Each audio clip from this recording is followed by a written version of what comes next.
What's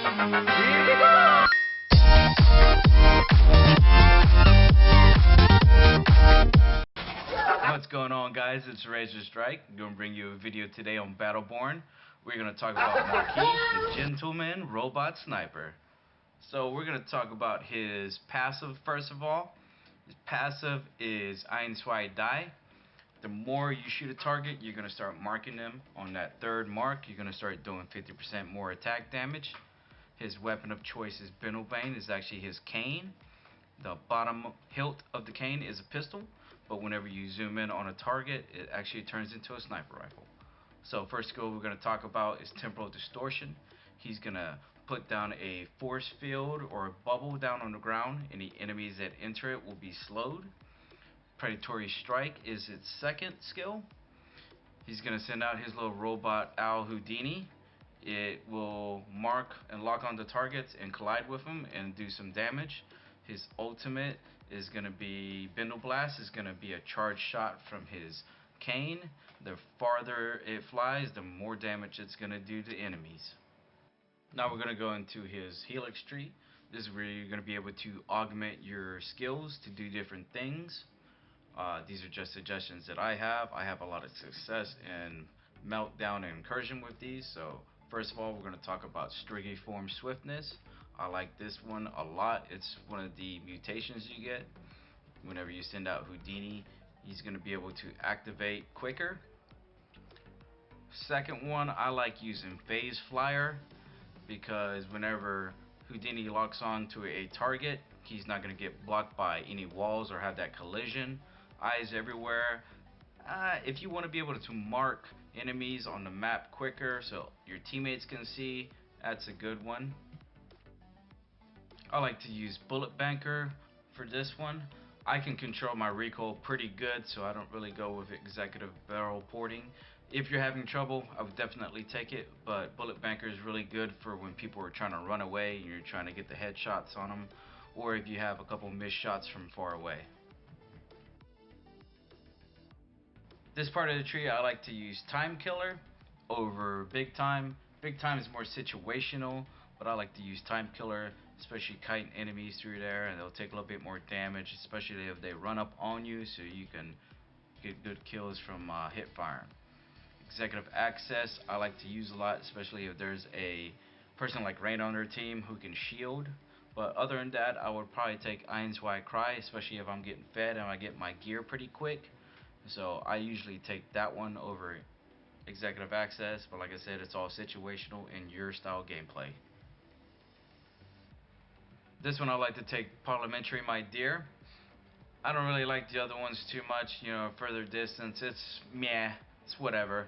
I like to have a lot of owls on the field, so this will increase your owl count from 3 to 5 on the field.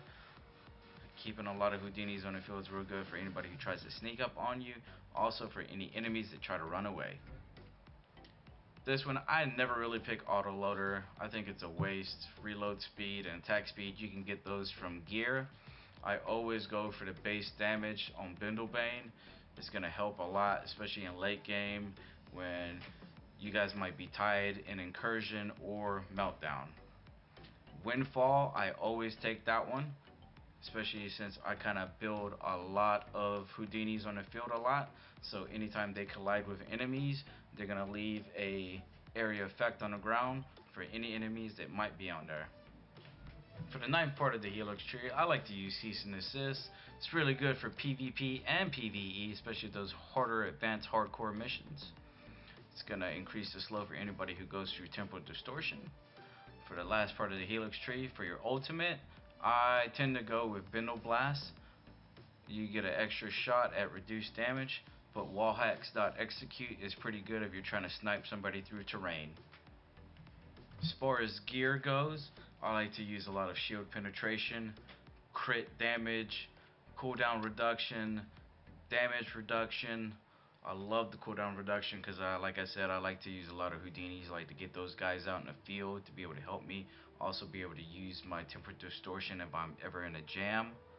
You can sometimes use the clip to increase your reload speed. It's not something I generally use. You can use it in PvE. Or you can go a glass cannon build where you build a lot of crit and attack damage and armor penetration. You just have to be really careful and be able to kite very well. Now the biggest tip that I can give you as playing Marquis is that you need to play keep away.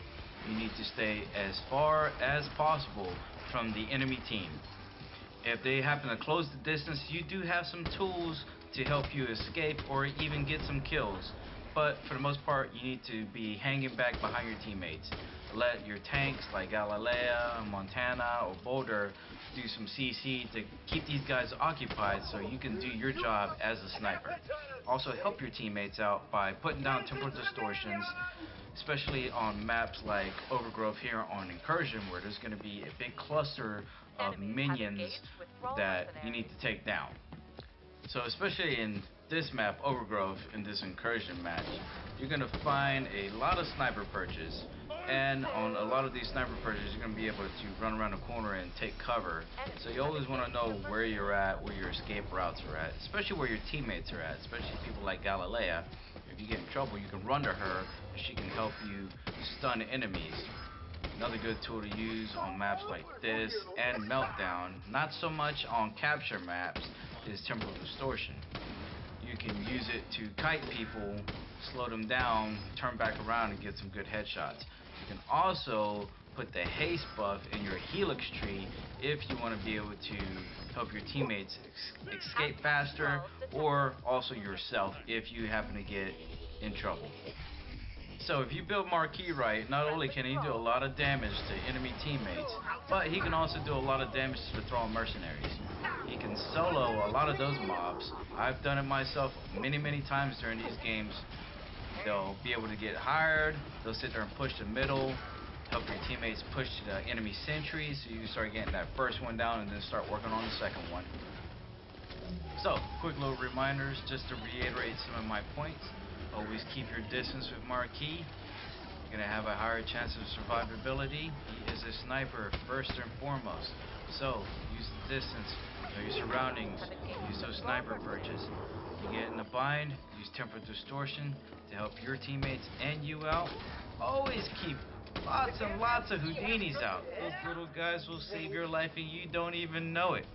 You start getting power plays, start building up your helix tree as quickly as you can. It's also going to help you get kills quicker. Make sure that you are also collecting your shards as quickly and often as possible. You want to be able to build your gear as quickly as you can. First of all, I'd probably recommend building your crit damage gear so you can rack up all those power plays and be able to build your helix tree. But if you're dying a lot, getting ganked, I'd probably go for damage reduction so you're able to survive a lot of these fights, because you're not going to be able to get any kills, you can't survive the fights. Thank you guys for watching. I hope you enjoyed the video. Hope I was able to give you some insight on how to play Marquis. If you have any questions or comments, please leave them down in the comment section. If you liked the video, please drop a like for me. If you guys also would like to see some more content or me continue with these builds, if you would hit that subscribe button for me, it really helps in me developing my content.